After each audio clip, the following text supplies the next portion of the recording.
We're back, and this particular restaurant doesn't give out their Wi-Fi. Sorry guys, this is the joys of Lunch with the Legends. We left off on Bandito. This is one of my favorite topics, so let's continue. Sorry, I'll break this into a couple parts, but they don't give their Wi-Fi out, so. All right, so we left off with Riders on Bandito. I'm going to say Larson Manuelito or whatever his name was. No, he was my competition. Oh, okay. It was JD Finney, Leon Philpott, Don Jure, I think his brother. They were all local. They were really local fast kids. Tinker Wars, obviously. Did I say that? Yeah. Mucho Jones. And his daughter runs the track, the Camarillo track. Oh, okay. Yeah, it's crazy. She goes, "You might remember my dad." I'm like, "Absolutely." She's grown up before our eyes. I remember just being. Yeah. He would post her racing as a little. Somebody asked her last night, "Are you going to race anymore?" She was like, "I did it my whole life. She's early 20s." So she runs the track now. Yeah.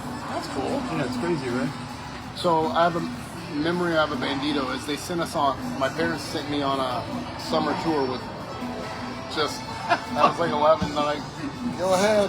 You know, that's what's so good about. That's what's so bitching about BMX. It's like, it's like a giant family. They're not. Your parents aren't afraid to just let you. Yeah. So I went on a tour in a. I think it was a trailer on. It was like a trailer on top of a truck. One of those that sits. Like the bed of the truck is. Oh yeah. Oh yeah. Whatever they call it. We went on a KOA tour to whatever nationals it was for a month or so, and I was with Tinker Juarez, like Hall of Famer extraordinaire, was sitting in a freaking trailer with a bunch of little grommets, like JD. I think it might have been JD Finney's dad was the team manager at the time. He was the one that I think drove. There was like 5 or 6 of us. That was the most fun I had at that point. I was like, this is the greatest thing because we would be at KOAs. Schwinn would have their team there, so we would hang out with like I think Luan was on the team at the time. Kids that you wouldn't necessarily see, but you got to hang out with them.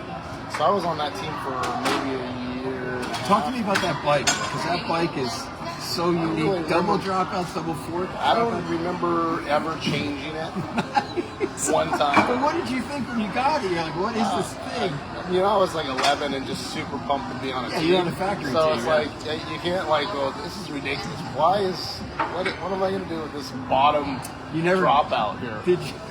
So you never ran the bottom? No, you always ran the top. And then what about the fork? The fork was the one in the back. Gotcha. I believe, yes. So I never touched those. At that point, my dad did everything. You never tested it? No, I don't think so. You just put it. I think I might have tested the fork. I might have done the fork. Set it, forget it. But I was at that time. I was just trying to freaking win. I was just trying to be competitive. Yes, and competitive you were, sir. The first person on record to quadruple. That's what they say. On Bandito. They say. I don't know. I probably. The funny story about that race is I had cracked my wrist right before that race. So I remember that every moto I had to get retaped, and I could not pull up. I had to jump off every jump.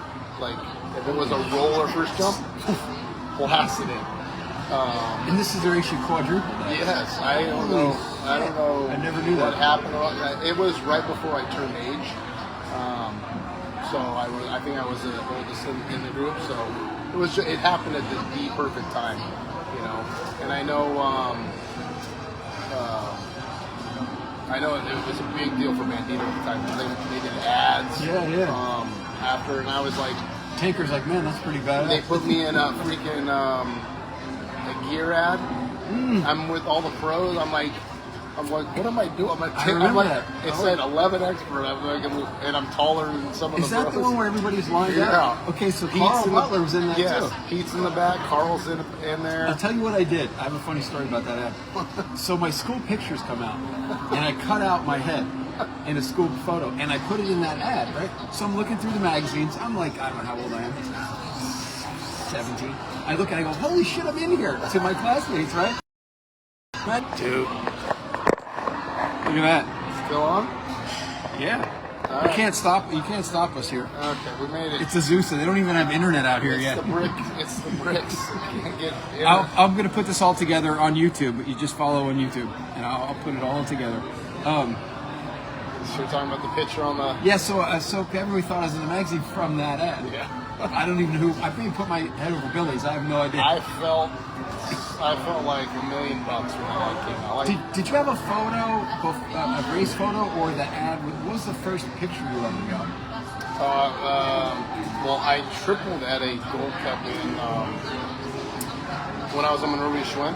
I tripled at a Gold Cup in I don't know, Vegas or something. Okay. And I remember being in like the ABA magazine. I believe that was American the first. BMX or I believe that was the first picture I'd ever been in, and it was awesome because they made a big deal about my triple in. That's when Gold Cups they would put those still in the magazine. Yeah. So was that because you were good at it, the tripling? Was that the focus when you went to a race, or you were like, I got to win class? Did you ever think consciously that I have to get these? No.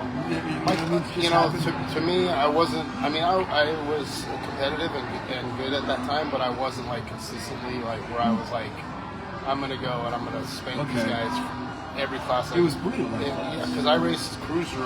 I was really good.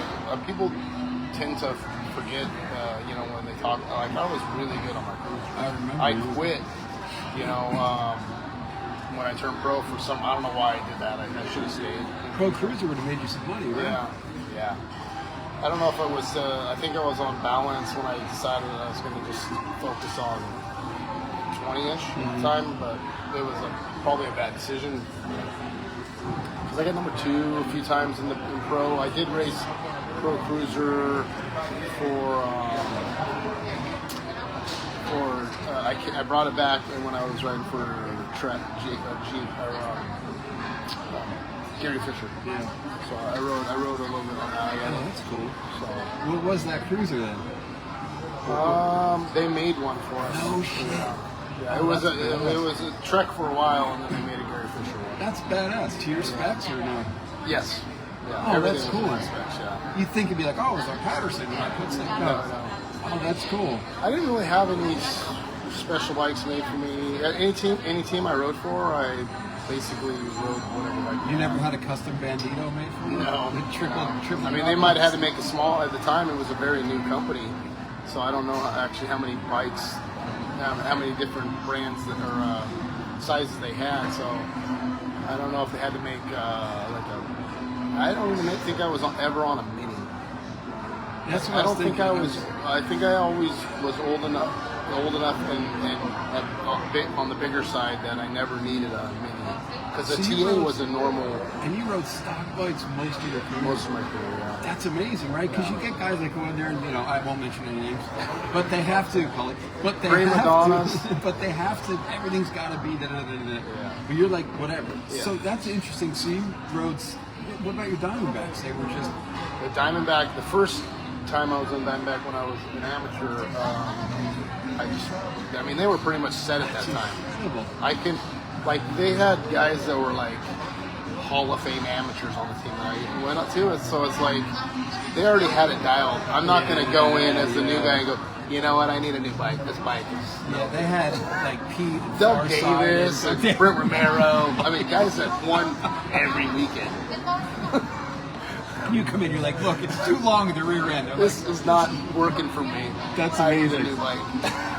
So after, Bandito, Jason Ward, they had dudes that were like, just ridiculous Yeah. team. So after Bandito, any other good Bandito stories? You go on the road, your first tour, right? Your first summer tour. Yeah, I did well on Bandito enough that where GHB came. Greg had just started his team, and they had I think I came on the second tier. They started it when it was Star Bars and GHB, and they had the same guys, and I think they had Pippin as a team manager. Ah, yeah. So I was maybe at Azusa and maybe in Azusa National, very early, one of the very first Azusa Nationals, and they approached me. Or maybe it was right before the Tuesday National, because I remember, Pippin approached you and said, "Hey, we're getting this thing together." Yeah. What, as I'm driving over here, I was thinking, like, think of the people, the guys that you had mentoring you. Oh, Tinker when you're on Bandito, yes, Harry and Eddie on Diamondback, Greg on GHP. Who am I leaving out? so if you go down the list, I had Tinker on Bandito. He was super cool. Like, you would think he wouldn't be, everything he'd done up until then. I mean, he was like a mongoose pro before then. And he'd done a lot of, that was pre-mountain bikes, obviously, but he was super cool. Then I went on to Greg Hill at GHB, and Charlie Williams was our superstar, older amateur at the time on GHB. Probably my all-time favorite rider. He was, I got to room with him, and he was just wild, man. At that time, that's when he had the wild hair, and he was just so punk.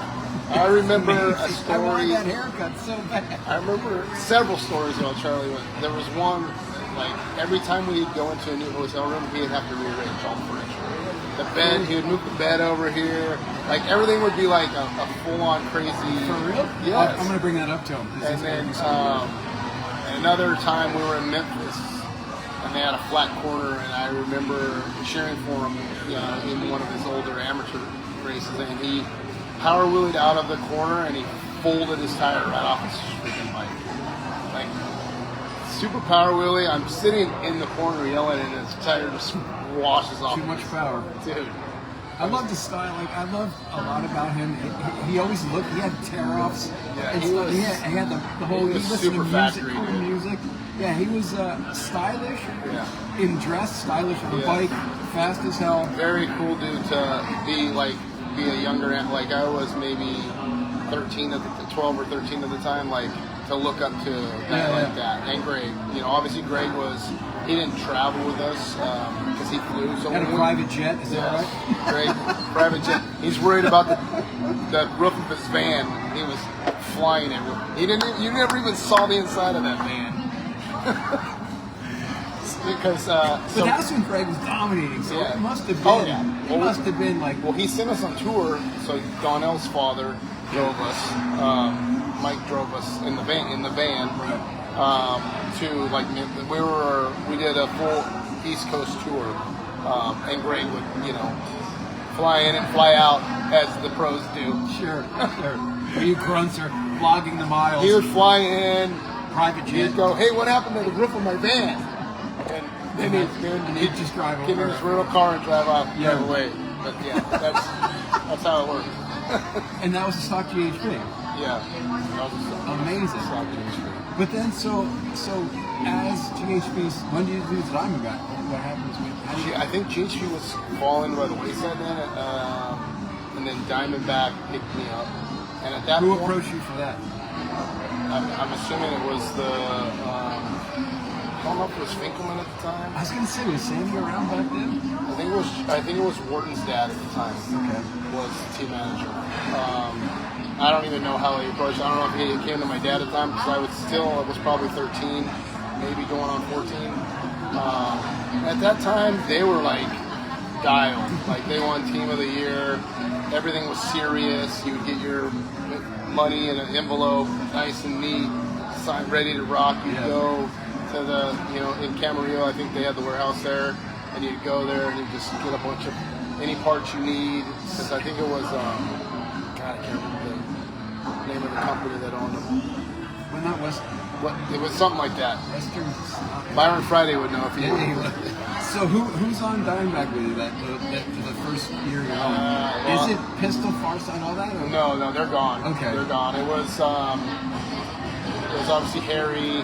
They picked up Rick Palmer. Oh, okay. He was the older pro. It was Harry and Eddie, Rick Palmer, Doug Davis, myself, like Jason Wharton, Cindy Ainsworth, which was a local, Azusa kid on the team.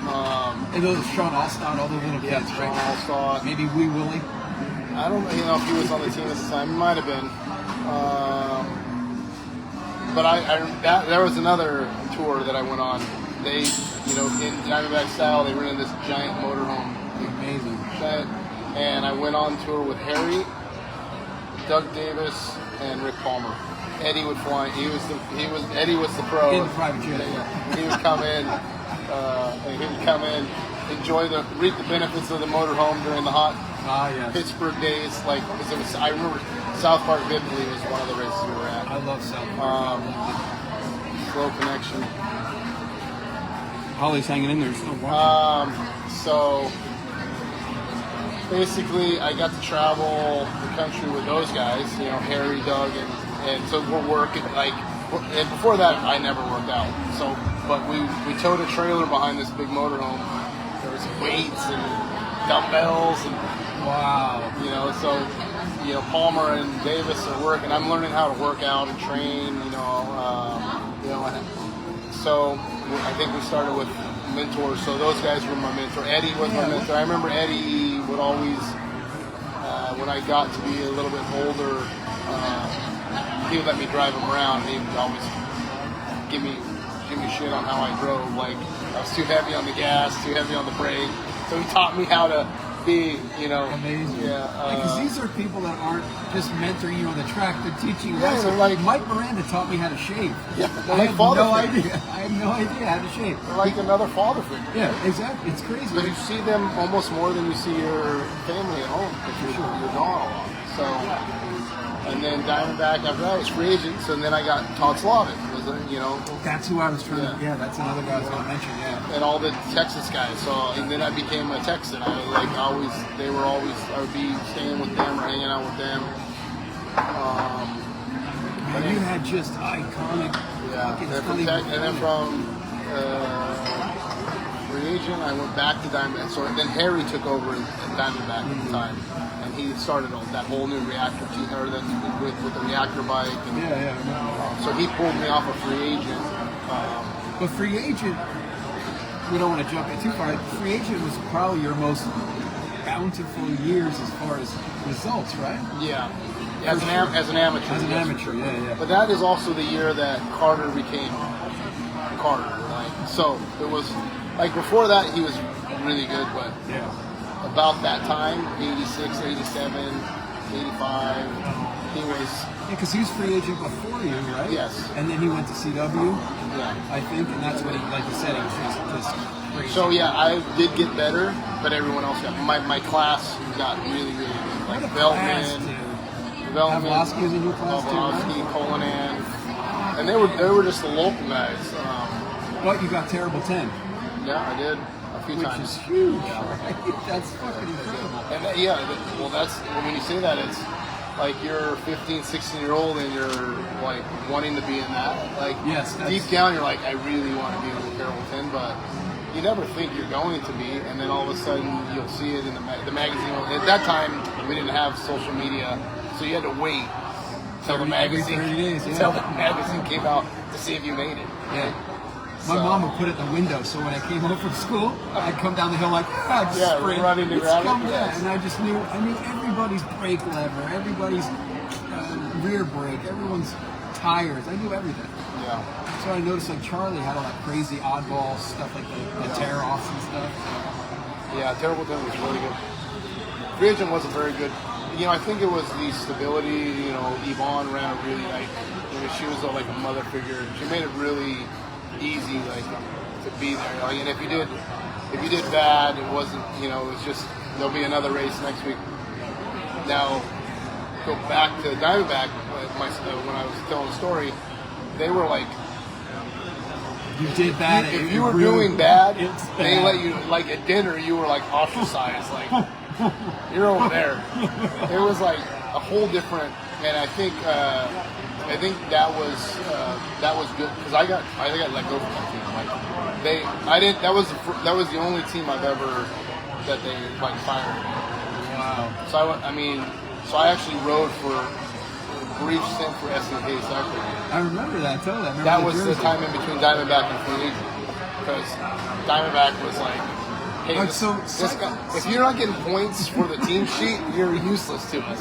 I don't care how nice you Where are. do you go mentally, right? You've had this crazy good ride, tons of factory sponsors, and now you're on SNK, which was a great team anyway. Yeah. But like, where do you? I used it as a motivation. That maybe 6 to 8 months, I was spanking. Like I was winning a lot of races. I was doing good in all 3 classes. Like I was making myself known that hey, I'm here.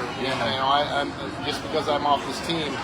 And SNK was they were we had Robert Swick. I was able to talk to Robert Swick to come on. Colinan came on about the same time. There's a lot of guys that didn't have rides that were really still good. And they were like, hey, we want to be on this because I was able to get Haro to sponsor us with clothing. And SNK was a shop. It was a bike shop. They really didn't have a bike shop. They had a shop at the track. They didn't have the hard. So they had a really good setup around here. We had this area, or they had this area on lockdown. They had all the good riders. Like the Ainsworths, like Cindy was a really good younger girl on Diamondback. She had 2 brothers that were good racers as well. They were on SNK. I know Mark Browning was an older that's right. cruiser rider. He was on SNK, so they were always getting points. So they won the national #1 team that year. I only did about 4 or 5 months on the team, maybe a little bit more. I switched mid-season on the free agent pick me up. I think Carter had left. They needed a guy my age because they had. I was just a little bit older than John Hamilton, so those teams back then they would get a guy in each class. Like we need to do it in each class, especially in the older amateurs. Free agent. Yeah. I remember like you Daly and Gonzalez, and you were like they just kept coming down the gate. Both housemates. I mean, they would have everyone on their team because it was one of the teams at the time that you wanted to be on. Yeah. They were, obviously GT has always been there, CW and Hutch, but Free Agent at the time was one of the teams that, and they would find guys that weren't the normal California Golden Boys. They would go to. They had a lot of Texas guys on the team. They had Galen Starlin from Arizona. A lot of good guys on the team. Like he was battling like Shelby James, and people were like, no one could ever beat Shelby James. Galen Starlin. Showing me. So good. It was such a different time, right? I think I'm around it modern, very lightly, but man, those days were like giant teams, and it was a fun time actually. I'm very grateful that I got into the sport at that time. Yeah, 80s were good. Yeah, really good. I mean, the sponsors were flourishing. They were able to, get you to races. Like now, I don't know what it is, but I hear rumors that a lot of these teams can't even get their riders. A lot of times they got to bring themselves. So. And I think the days of summer tours in the van were gone too. Yeah, that was the funnest time, especially if you're a kid. You get to hang out with people that have the same goals and families that want you to do good, and like even my competition growing up. Obviously, yes, I didn't want them to beat me, but we were all friends. After the races, I would hang out with all the guys. Pavlovsky, Donnell, Carter, Colinan. We would always hang out together. King. So, I remember going to San Diego multiple times to hang out with Eddie and Mike, and, I really wanted to beat Mike really bad. I hated that they beat me all the time. What can you do? And I think I learned that when I got let go from Diamondback. I was like, I just don't have that killer. I got to get more of me. Like, I was just having fun. Like, and not even training. You said the first time you officially trained was with those guys. So my training was just riding. I rode Honda, like I was on my bike all the time because of Honda Hills. When it was summertime and school was out, I would be there all day. Like my parents would know I was at the hill, at the trails. We would come down, go to the local pizza joint, get a slice of pizza, I make the running joke: get a Slurpee, get the sugar. We'd get a jug of the purple grape juice or whatever it was. We'd bring it up when we used those jugs as our water to go and water down the jugs. It was you know, I look at the trails nowadays. I'm thinking we could have never, you know, I was watering my trails with, like, we would have like 8 or 9 jugs of water to water them, to try to build some jumps for Harry and the guys. Yeah. And now it's professionally groomed. And I remember back then, even I was so into wanting to win that I built like different sized rollers up on hills just to practice pedaling over a roller. Like that was my mindset. It's like I gotta learn how to pedal over different size rollers. So I built those a few times up there. I mean, growing up around here was really good because we did have everything we needed. And then at the time when Azusa was kind of going down, Monrovia had long closed, I started going to Orange. My dad started taking me to Orange before I could drive. And then and Cocaine. Yeah. Those were the two that, in my older teens, those were the tracks that I needed to build. So even though I'm not considered an Orange local, whenever they talk about Orange White, great. Yeah. I was there all the time racing. I remember showing up on the gate and going, what am I in a double A main event? Yes. I'm looking like I'm gonna get killed, but this will be fun as hell, you know? Yeah, those nights were really good there because back then you had that wall along the first straight that all the parents sat on, and they're all on the gate, all on the fence watching the big racing. You know, everyone got up to watch like Billy and Gas. Yeah. But that was, you know, even when I was maybe 1 year, maybe 1 or 2 years younger than them. So we would always get up to the gate and watch because there was always they were always going to hit each other. And then when Harry showed up, we knew that Moeller was going to take him out in the third quarter. Chris is like, unfortunately, I had to race Moeller, so I was always looking back. Is he going to foul me in this corner or not? Am I going to go over the fence in this corner? Third turn animals. Sat there and just heckled everybody. As soon as Harry showed up, I'm like, and he'd look at us and give us a nod. We're like, oh, here, someone's going to hit with a shoe. It was always good at Azusa when Harry would show up. Because he would show up on, when Azusa got a little slower, where they didn't have as many motos because of Orange and everyone else that came in. We would still have good practice nights at the Brandon Allen would be out there all the time. Harry would come out and some other guys would come out. So you would still, as a 15-year-old, 16-year-old kid, I'm like, I'm going to beat Harry in the first turn. So it would always get on the gate. That's amazing. It was probably tough for him because, you know, he's just trying to practice. He doesn't really know what's going on. I'm like, dude, I'm going to smoke this old man for the first turn. How many times did you do it? Oh, when I got older and bigger, he couldn't beat me in the first. At Azusa, he could not beat me. Amazing. Yeah. You're the king of Azusa. And I think he had realized, and that's one thing about Harry is like, he really took me under his wing and like looked out for me like several times. Until you beat him. No, he down still the straightaway. I'm just kidding. He still did because he picked me up on balance. Like, that's right. You know, I was looking for a ride on balance, and he picked me up. You remember? Yeah. Is it true in your contract that said you couldn't beat him down the first straight? No. You know, the story about Harry is when I was just starting, we had heard that Harry Larry lived around there, so we looked for his house. So me and the local DMS guy, we looked for his house. We ended up finding it, and he would always be working. And I know he's just in his garage working on his bike, and he's got these kids out in the street just looking at him.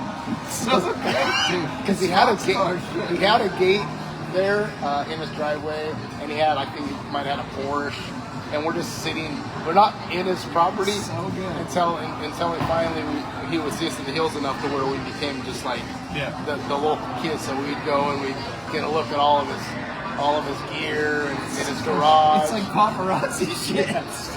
Literally, I was probably 12, 13. At the time, I might have been on Bandito, but he would see us all the time at the hills, and you know, you get accustomed. Same thing when I went to the hills when I was a pro. All the local HHL on hill local guys that they made their own group. You know, Chico's vocals was so on hills made their own. They had a bunch of really good jumpers at the time, just younger kids, and they were getting really good, and they started building all the jumps. So I'm sure they're same thing. Yeah. Like, did anybody ever show up in front of your house? No. My house had a gate.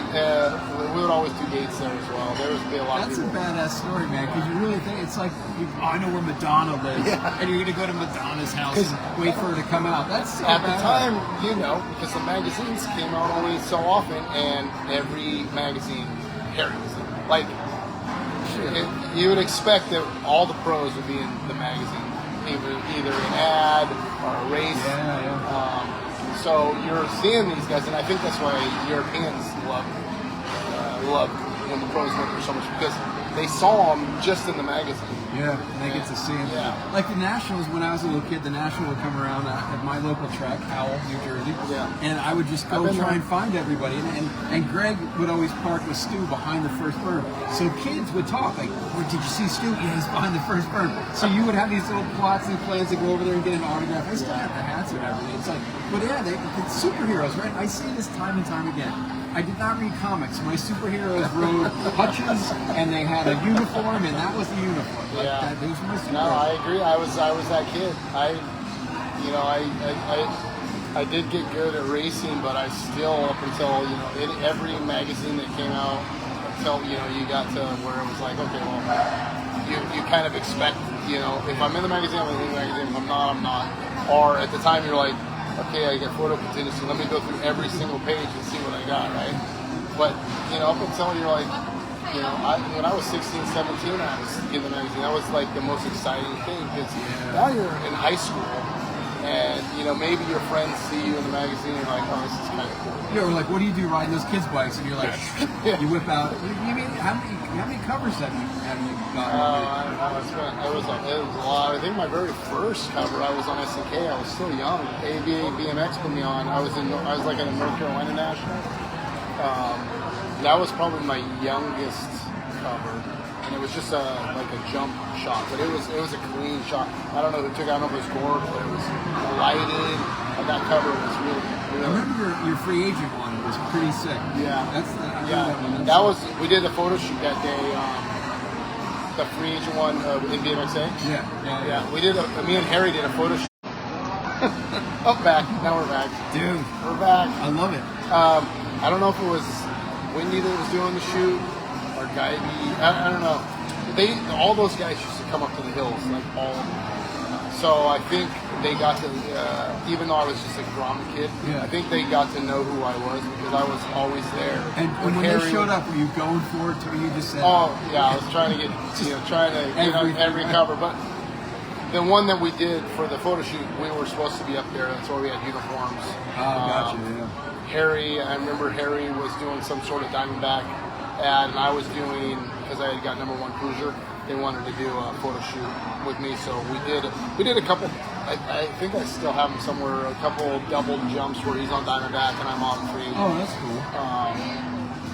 But yeah, that was a really good shot as well. That was a great cover, yeah, for sure. So after you go back to Diamondback after free agents, right?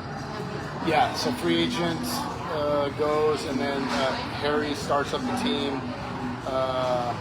I think there was a little more money. There was money involved. I think he promised.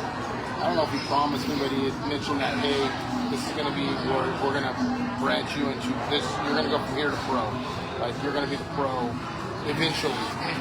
Eddie was still on the team at the time, and they had actually. So at the time they started, he picked up. I think he was still racing at the time. They picked up me, Chuck T. Wow. Was on the team. Jason Palmer was a local kid around here. Brandon Allen. Livator was a hot shoe kid from Arizona. He was really good. I think that's about it. Justin Green. Oh, that's right. Yes. So he started a whole team from scratch, because at that time Diamondback they got rid of everybody for a little bit. That was a super team too. And then I was kind of bummed that they got rid of the black and white uniforms. They went to like a gray. It was like a gray and white reactor. Yeah, those. Yeah. Diamondback. I never. It was owned one. Axo. It was Axo. That's right. It was here. Axo. But man, back in the Far Side days, it was like Darth Vader. Yes. It was just ominous. That was the best uniform I thought. Like, and the Torker ones were Miranda and Tommy. Yeah, Richie Anderson on the team. Those were really good. Yeah. And I thought our last Torker uniforms, the one they made us at the very end, started to get into that realm where it was really, it looked like the old Torker uniforms. I thought it was. You know the greatest uniform ever made? The greatest? The greatest. What's your take on that? I'll tell you mine. The greatest uniform The ever one made? that looked the best out of any uniform in the history.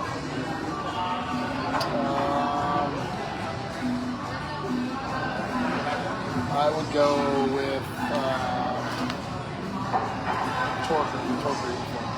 Blue Max. Blue Max look That's badass. pretty good. The black. Anything I do as a project is always blue Yeah. and black because Patterson looked pretty badass too. Yeah, Patterson was good too. I always have this running thing about I will fight to Blue Max till the end because I just they look so badass. Yeah. But Diamondback, the black and white Diamondbacks. Well, yeah, when they were all dialed in with all the factory gear, they all looked the same. They all had the goggles, the face mask. They all looked, that was a very, very formidable team all the way from creation all the way to the top guy. How they ran their team, how they went to the races, how they all stayed together. So was the second Diamondback as cut and dry from the first one? Remember you said like, we need another table, jokingly, but were they very cut and dry with the second time? No, it was more laid back. Oh, okay. I mean, I think Harry wanted it. He wanted to obviously be he wanted a number one team, but he also wanted to create his own. So he made the reactor. He built it how he wanted it, like all the dimensions. I don't know if Byron was there at the time, but the ads, everything was. He would get someone in, and it would be his baby, his project. So he pretty much did everything, and we did that for probably a year. A lot of these are just like a lot of these teams came and gone. So I think it was maybe a year and a half, and then I think they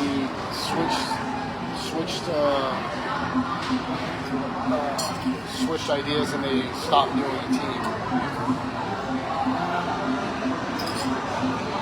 I can't really remember exactly when it switched, but they decided they were going to just do a pro, which was Eddie, Chuck T, and myself. They kept three. That's another great mentor to have around Townsend. Oh yeah. A wealth of knowledge. He was, and he, helped. If you needed help on a different track or different way to ride something, he was very, like we roomed together because Eddie did his own thing, so it was always me and Chuck. And I didn't know Chuck we got together and we hit it off like. Oh, he's a great guy. Yeah, He's a great guy. Yeah. So it was, to me, it was one of the better ways to go from. He actually was the branch for me to turn pro. Like at the time when he was the pro at the time, him and Eddie were the pro at the time. That was when I was really doing good in amateur. That was my last year. It was like it might have been 17 or 18 at the time. I think Veltman and Carter were itching to go to pro, so they weren't like really caring as much. So I did really good that year. And then after that year, I think I got number one NBL and was up for number one ABA, and I crashed in the quarter. Someone crashed in the quarter, and I was like, I'm turning pro. Yeah. They kept, I think Eddie, I don't know if he retired at the time.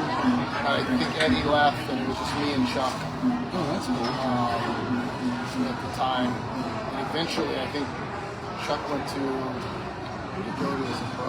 I think maybe Robertson or something picked him up. Oh, okay. And then it was just me and Harry. And I think that didn't last very long. And did you get offered? Here's the question I always ask because it's Eric Carter's watching. Hey, Eric. Cozy. Legend. I always wonder if there was a team that offered you and you turned him down, because my head goes, well, what happened if Hayden was on GT? And I picture you in this whole GT getup or whatever. No. You always got offers to move on. You never. Yeah, there was never like double offers or. You had to do some contract thing. At that time, in my class, there was like 17 and over. It's like every team already had a guy. Yeah. Like, so for me, GT. To answer your question, I never got offered from any of the GT teams. Never. But in your class, there were at least 10 people that could win. Yes, for sure. And there would always be one that would pop up, and you're like, "Where did this guy come from? Why is he so strong and powerful?" Like Sean Callahan, Dean LeBerge. You know, we talk about the obviously Eric and Bellman, King, but there was guys like Sean Riblett, Danny Millweed. Like you don't. Dave Colanan, you're like, you don't talk about those guys as much, but you're like, they were fast as shit. I remember, was it Irvine or something? Millie was just crushing it out of nowhere. Oh, yeah. It might have been Irvine. And you're like, wow, that's the, was it kind of horror, or is on Auburn, and went to, and you're like, yeah, you forget, like. Hey, Shan, the sucker took my NBL titles that last year on Friday night. I think you have enough, Eric. Don't be so greedy. You know, you got to give a few to other people once in a while. Amazing. I just wanted as many number ones as possible to do that quote from him. So nothing, you just kind of always got this offering. There wasn't like ever where I was like, oh, there's a. I think, you know, when I was younger, like the GHP, I don't know if I was like, I think there was I could have stayed on Bandito or went to GHP, you know. But at that point, it's my dad's like, okay, well, we should talk this over. Yeah. But I mean, you can't really say no to Greg Hill and that uniform and just the top of his van. Bandito was great. I mean, they were really good to me. But I think at the time they didn't have a lot of money. And where is that Bandito now? I really wish I had all my. Dude, I really wish I had my Bandito. I wish I had all my free agents. I wish I had my GHPs. I mean, those are because those brands didn't last for a long time. So you're like, okay, so I'm one of however many bikes there are. So it's hard to find a good Bandito in the vintage market. I really wish I had the whole gear, the whole uniform. Yeah, that'd be amazing. Mark Lopez is watching. Shane Hatfield's watching. Nice. So we're getting to where you go pro on Diamondback. Yeah. How's that? Because you won. This is where, so I went to the Worlds, we went to France, Lonkerovich won the Worlds. That's when I had the Dalmatian gear. God dang, that was good. Yeah. So I went to the Worlds, I think I got third behind Eric and Pete. I think I did a little, I don't even know how much time we did, but I believe that they stopped, they got out of it, they didn't want to do it anymore. Diamondback. Yeah. So you're single. How long did you go single to double? Oh, quickly. Whatever. Well, at that time, it was still Kenny May was in the pro class, but so when I turned pro, it was me, Beltman, Kenny May. I know they had an ad. We had remember that body belt? They had an ad where it was me, Kenny, and Beltman were going to take over the pro class, right? We all turned pro at the same time. Kenny was on FreeAgent, I was on Diamondback, Beltman was on Boss, or he was on something, maybe Boss. So we went in, we raced pro, but we battled each other in A Pro. So, and then John Purse, which no one thinks about, turned pro about the same time we did. So we were all in A Pro together. So when we went to the Nationals, it was like, fuck. This isn't easy. I got to make this $2,000, but I got to battle all these guys. So the thing was this, okay, and there's been the whole general consensus was amateur was way harder than single A. It was a point here. So you go, oh, I can make some good money. Oh shit, it's the same people coming up to me, right? Because a lot of guys, look, I was a single A guy forever, but at least I can make some money to get to the next race rather than battling you monkeys back there. Hey Tommy, Tommy. what's up, buddy? Love you. So the whole thing is you turn and you're like, single A is the same shit all over again. Well, for me at that time, single A was hard.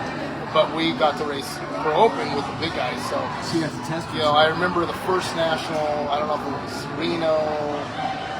Like we got like first and second. Like me and Belman got first and second in open. And we're like, oh, this is gonna be easy.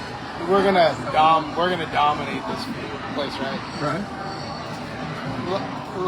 Come to find out, the real giant pros like Ellis and those didn't give a shit about open. They just went in it and raced, but they didn't care. It's some track time. Yes. So they're sitting up and you're like, you know, we're like, dude, these old guys, they have no idea what's going to happen. Money's money though, right? So we raced it. It probably took me 3 or 4 races to turn. I might have even turned myself double A at the time because I don't even know if I had enough money. How many single A wins did you have? You won Reno, right? Yeah, I won maybe 2 or 3. Carter had already been double A because he turned before us. At the NBL Grands, he decided he wasn't gonna be able to get number 1. So in his mind, he was like, I'm done with amateur. This is from talking to him and listening to him on podcasts. So he turned right after the Grands, or maybe after the Grands, NBL Grands. So it was just for me. It was McKinney May, Beltman. But to answer your question, it was just as hard as amateur. Yeah. To get into pro, obviously, or to get in A pro. But I think about what it turned by myself, like some guys do. Like some of the top guys are like, okay, I'm a pro. They go in with like career A pros that are just trying to. I'm just trying to get some money. I got another job that I go to, but I'm gonna go have fun. There's guys like, you know, I don't know who it would be, but like myself, like Swifty O'Gorman and those guys. Like if I went by myself, I was like, this is just a stepping stone. I have a greater plan. I want to be a pro. And I train 100% to be a pro, to be one of the top pros. So, but you know, obviously, my amateur class was stacked. You know, and I don't know. I'm sure other amateurs that whatever groups they were in felt that their class was stacked. I was going to say that. I'm just going by my experience and watching and reading magazines for my whole, you know, most of my life. The only thing I can compare my class to would be like the king years of Charlie Williams, Daryl Young, Eddie King, Chanity, Gossrow. Yeah. You know, I'm seeing those in the magazine. I'm like, fucking stacked. I agree with you. If there was a amateur Hall of Fame, they would all be in it. Every single one. Yeah. Tim Judge. I mean, you're looking at it and you're like, how do they even... Because you look at those terrible 10s and the generations of them, and that crew you're telling me about, I remember all the terrible 10s going up. I mean, there's people in there that you're like, they were all in one class. Because at that time, they didn't have 17X or 18X or 19X or 20. It was 17 and over. That's right. Like, you turn 17, you get dropped the ball. That is a valid argument. The greatest amateur class of all time in what year? Yes, it had to be that year. 82s, 83s, 84s. Yes. Those guys, Olsen. Miranda, I didn't know Miranda was in there. Like Olsen. You don't even think about Dave Marietti, Tracer Fenn, like the whole group. There was 30. Zerzo? Yes. Never ended. That is amazing. I'm going to pull up something. I'm going to do a little poll or something. But for sure, you're right. So, but when I got to that age group, you know, so they had it separated. They had a 17X and 18 and over. So I'd have to race Cecil John Darwin. And there was a lot of guys still, but you didn't have, you know, like I remember they didn't have, like when I was racing, they had like 13 and under cruiser. If you were 10, you were screwed. Like, you would have to race in the 13. You'd have to race 13-year-olds. So when I was 10, okay. So check this out. When I was growing up, 35 and over cruiser. I say to my dad, "You should race cruiser," and he goes, "I gotta get it. I gotta get up for work in the morning. I got a job, right?" So we used to go, "Oh, look how squirrely the 35 and overs are." It goes to 60 years old now, and I'm 58 in a month, and I'm like. there's classes. Everyone's got a class now. Yeah. 35 and over cruisers. And then, yeah, so when I was up there, it started at 17, but then I think went midway, they changed it to 18 and over. And only thing I can really compare it to is we had the 86 Grands, the year I won number one cruiser, and Carter won number one in amateur. They had a 16 and over, the Friday night classic was 16 and over. And me and Carter made that main. We were the only 16-year-olds in that main. And it was like Chuck T, Terry Tennant, Doug Davis, Millie Griggs. I've seen the list. I see that someone has I don't know, magazine has a picture of all of them. And all of that, I'm thinking, holy shit, that was a stat. You had about 16 people. But that's when you're like, we're all going to be racing each other for pro class. Sooner or later, you guys will get up there before me, but you'll be waiting for me when I come because you guys will all be there. Like Kevin Hole and those guys, they were like so many good guys. Yeah. That just either got out, they just were done with it anymore they wanted. I mean, there was a lot of guys that never raced pro that should have probably been good pros, but they got into something else. Like they were like, yeah, like Doug was baseball or something. Yeah. I mean, but there's this like Sean Callahan and guys that I raced for years. I'm thinking these guys are super fast. I don't know where they went. Yeah, they just dropped off. So when you turn single A, you're on Diamondback. When you turn double A, who are you sponsored by? Diamondback. Diamondback's nice. So I was on Diamondback for, I think I did one full year on Diamondback as their pro. Oh, that's great. And then the program dropped again. And then I retired. I took one, I was like, I made a terrible choice, but I was like, I'm done racing. Like all these years I've done, I'm like, I don't want to do it anymore. So I went back to college. I went to college. I tried to play football because I was pretty good football. I was pretty good at football in high school, but I just couldn't get it because I was racing. So I thought, you know what, I'm gonna be a football star, right? I think I was 21. So I went back to college. I played football. Got my ass handed to me. And it's like, I gotta go back to it. Because I decided to get a real job, so I was a waiter at a restaurant, local restaurant in downtown Denver. It sucked. I was like, I hate this. Well, you had a good ride. 1 year. No pun intended. I did 1 year in the real world.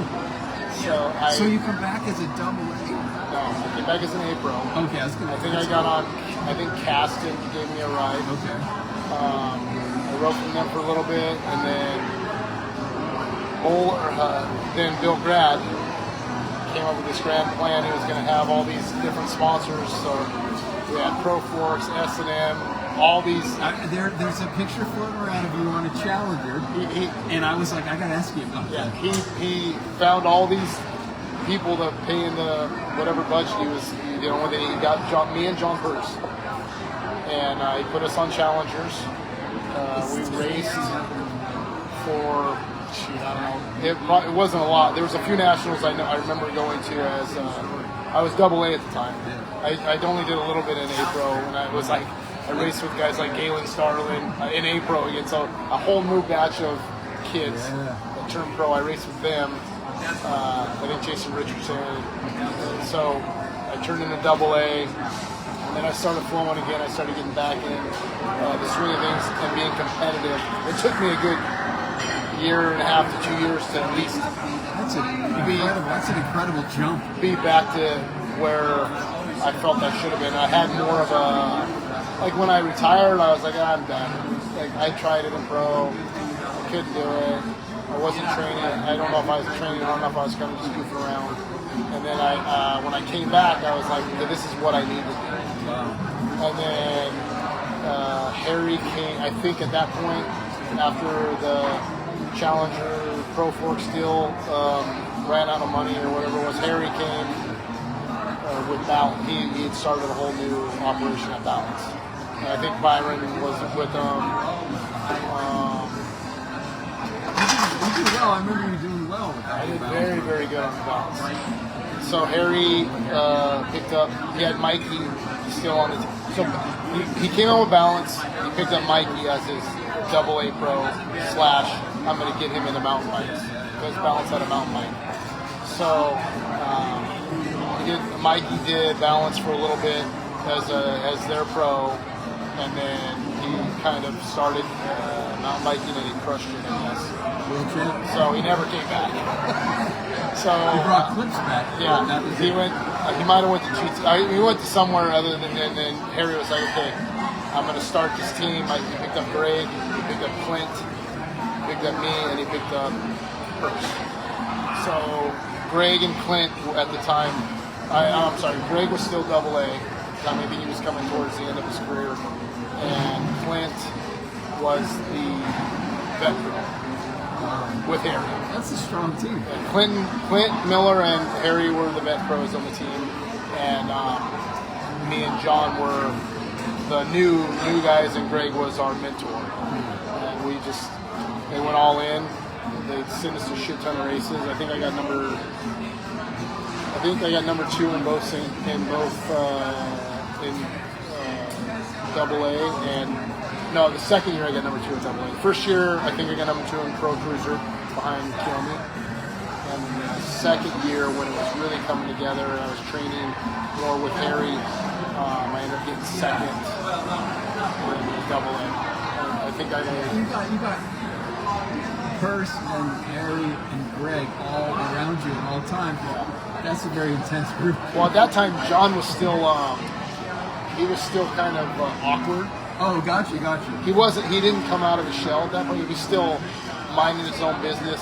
So Greg ended up being his handler, trying to get him to be the best he was. Obviously, get into his mental, which Greg did great.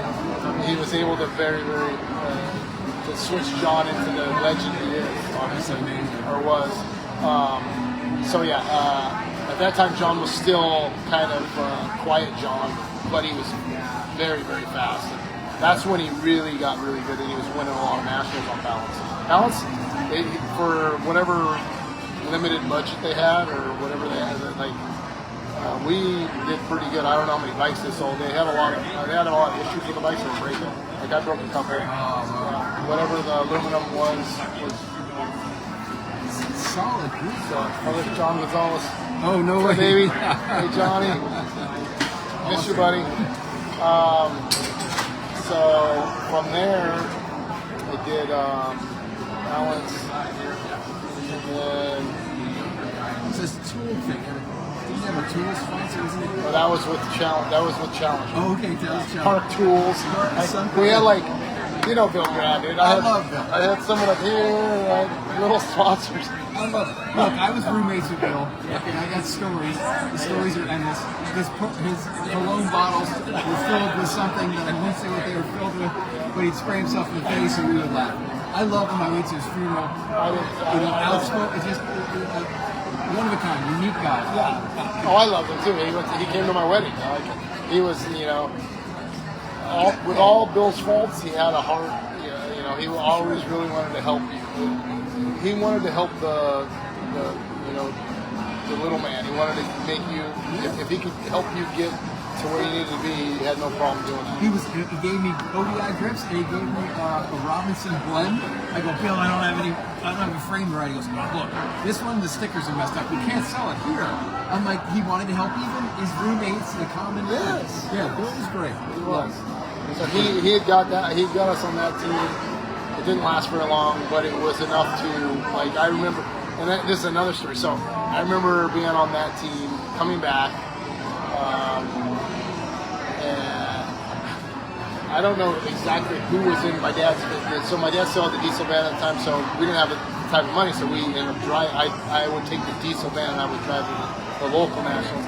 I remember having, in my van, Climber, Lion. We went to some Bakersfield National. I'm like, how'd you end up at the POWs? I would never have known I'd be driving you guys around in Nashville. Well, knowing those two well, being old roommates, they just say, let's jump in a van as long as we get there. We used to pack like sardine style. We packed in the back of Dave's van to go to Eugene, but it was like coffin style, like one head one way, 1 feet the other way, just because. How else are we going to get there? Gas was $20 a person. You got to figure out how to get there. Yeah, the POW house, our rent was $125 a month. That's unbelievable. Just because there's a will, there's a way. That's awesome. I like that you're looking around. You're like these dreadlock scrubs in my. Why are they all asleep and I'm driving? Amazing. You got outsmarted. Yes. So I ended up. Yeah, so that team then went to balance, and then after that, I think Redline came calling at that point. Greg, I think Greg might have been maybe the team manager or something. Greg and Harry always were able to drag me along. But how great, right? Yeah. Who else on earth had those two iconic people to just Oh, bring them along? And if you ever had any question, just call either of those two guys. If there was ever a team opening or whatever, I knew they would always consider me, at whatever price, they could afford. But, if I need, like at that time, I wasn't asking for it. I just didn't want to get to the races. Let me prove myself. Yeah. Because, I quit. I had to start over, right? I had no inclinations I was going to come back or desires I was going to come back. What do you think at Dirty Fest? What do you think's going to happen? You're coming back? You got air in your tires? Yeah, I don't know. What do you think? You think a podium? No. I doubt I get You've come back before. You've come back before. That car's got, there's no better co-pilot than the master when you have the keys and some random girls. I guess I got to see more for that one. Random girls. Can we push the see more button? Yeah, sure. We're gonna.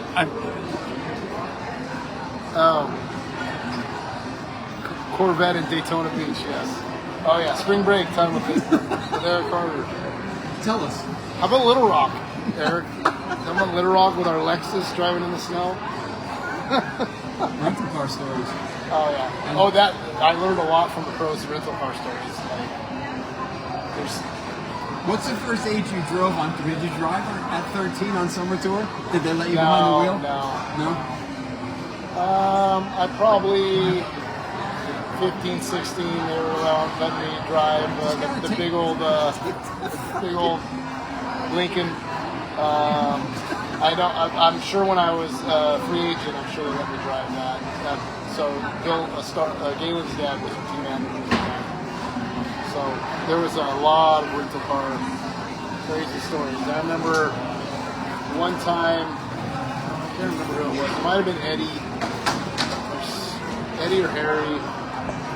We're driving down the freeway, and one of them comes alongside it, another rental car just rams our side mirror off and just breaks the side mirror with their side mirror. I'm like, what the hell?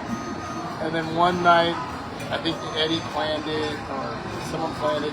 They picked us up at the airport. I don't know who it was with me, but he picked us up. He had known exactly where he was going to go, and he literally, in the middle of the night, turned off the lights and just started driving as fast as he could, derbying into this field that he knew pre that he was going to do. Yeah. And I was shooting my brakes in the back and bouncing in this rental car and going through these freaking corners. It was so scary. I was like 15, I was like 16. I was like, what's happening? Yeah, a couple times you're like, how did I get past that? Yeah, I had an ABA Grand story in a car. I almost died. And the door opens and Botima and Pistol Pete pull me out. They're like, the cops are going to come. Let's get out of here. I could have died. We went off the exit, right into a pole. It was bad. It was a bad deal. And I'm like, I could have died. That's insane. And all the rental car stories are never really like, we did the right thing. It was fun. Yeah, it was fun. It was fun. We did the right thing. I remember going, I think we were in Pennsylvania. I remember taking a rental car into some poor man's freaking cornfield, just plowing some corn down. And then now that I'm older, I'm thinking, this poor guy's just trying to make a living. And we think we're having a good time. He took out the corn crop. It was, right, so let's we're gonna. The food's cold. Oh, dude, your food. Look at it's wet. You can turn it over. So It's we're gonna wrap wet. this up. It's been amazing. So let's finish out because we're at you're pro and you do the challenger thing, and then let's wrap up the Torquer years because you have, if I'm absolutely on point with this, you have a diesel Torquer coming out. Is that right? Apparently, yes. All right. Yeah. Bill over at Supercross hit me up last year, actually, saying this is what he wanted to do. He wanted to do some generational Torquer. He was going to bring out all the different decades of Torquer. So I think Tommy and Mike and those guys, he brought out a frame. And he said, got his frame. he's like, I like Eddie's frame. Eddie's frame's really nice. So this happened last year, and I told him the same thing I told you. I said, no one's going to buy it. No one cares about it. No one even knows who I am, right? So he's like, no, we're going to do this. I'm like, okay. Hey, listen, I feel very fortunate and appreciative. If you want to do it, knock yourself out. I give you permission to use my name or whatever you need to do. So, and I didn't think it was going to get this, like, I didn't realize it was going to get this big. Like, he's got like 3 different sizes and 3 different colors. And I'm assuming he's going to do some at Dirty Fest this year. Yeah, it might be the launch, actually. Yeah, so, but I haven't heard anything, so Okay. we'll see. It's top secret. Yeah. So I think they might be launching it there. I'm not sure. Yeah, he adds another great guy. Bill's Bill's great. yeah, so he approached me and I was like, yeah, for sure, I'm honored. Do whatever you need to do. I think that is the last year the Torquer, the year I was on it, like most of the teams I was on, I retired all the companies. So you were Torquer's last pro. I was Torquer's last rider. That's amazing. I think they got rid of the whole program at that time. And then I went back to Redline. Okay. I stayed in the Seattle Bike Supply realm for several years, more because I was the only one that could probably deal with John. Okay. I was the only one that could really babysit him and get him to the races safely and on time, wake him up, because he was the top pro at that time on Redline. He was the guy. And I think Gork was running the show at the time. So when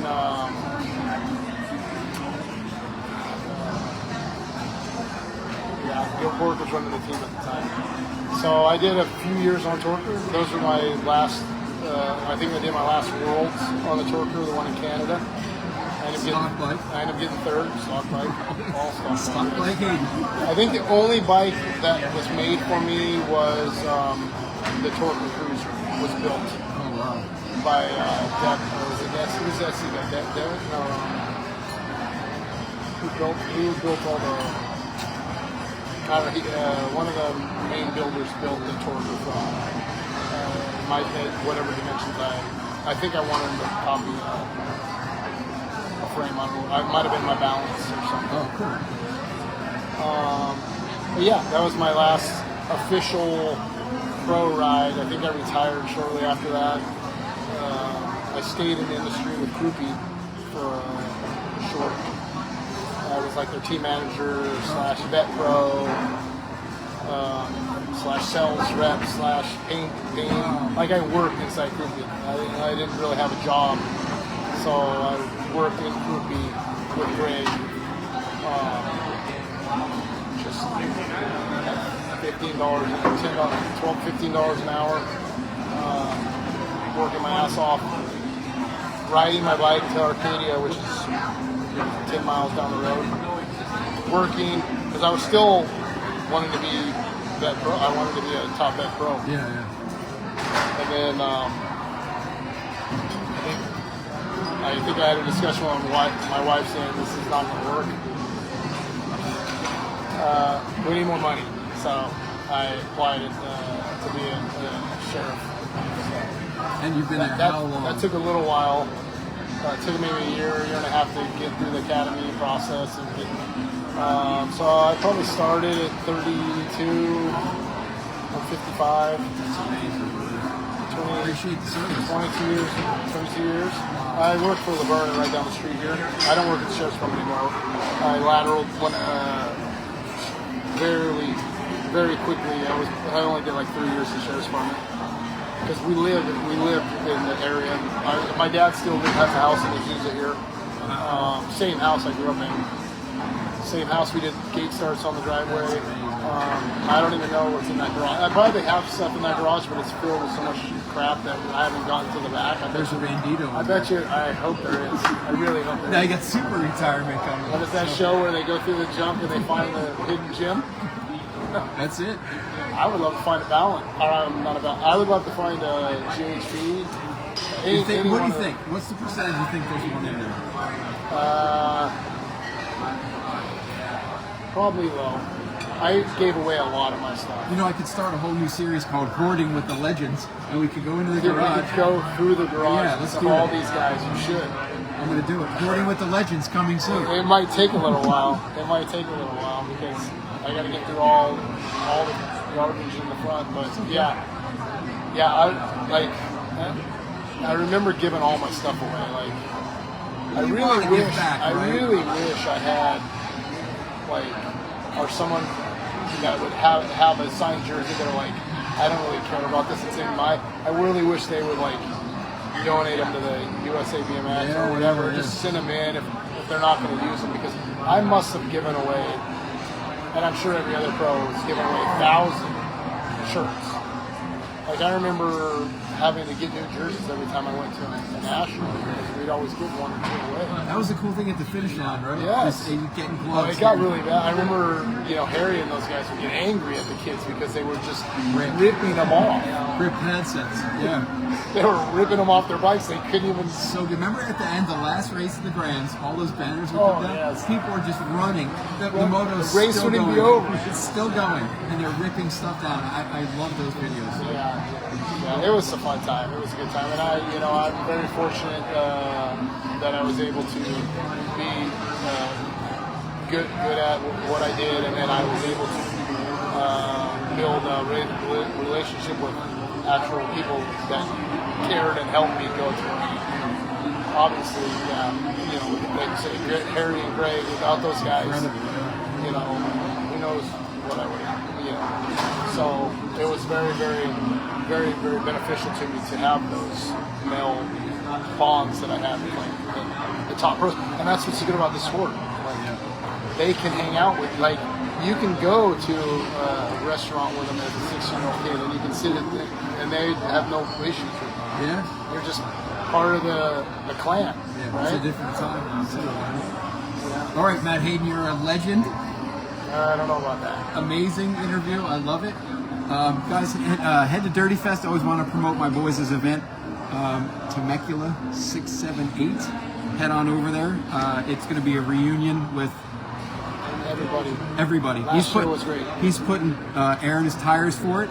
I'm going to have a tent. I'm going to have a Lunch with Legends tent.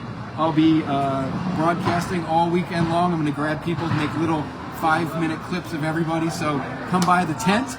I got merchandise. I got shirts, hats, stickers. So come by and hang out, say hello. We'll be doing interviews all weekend long and other things. And other than that, September 27th is the next New Jersey BMX Hall of Fame. So if you're in the New England area, even if you're not, I had a bunch of people fly out from California, come to the New Jersey BMX Hall of Fame, September 27th, second annual. And other than that, thank you, sir. Thank you. Good times. Thank you. We're going to eat now because we didn't eat yet. My talk is cold. Cold lunch with the legends. All right, thank you so much. See you guys later. Love you. Get out and ride.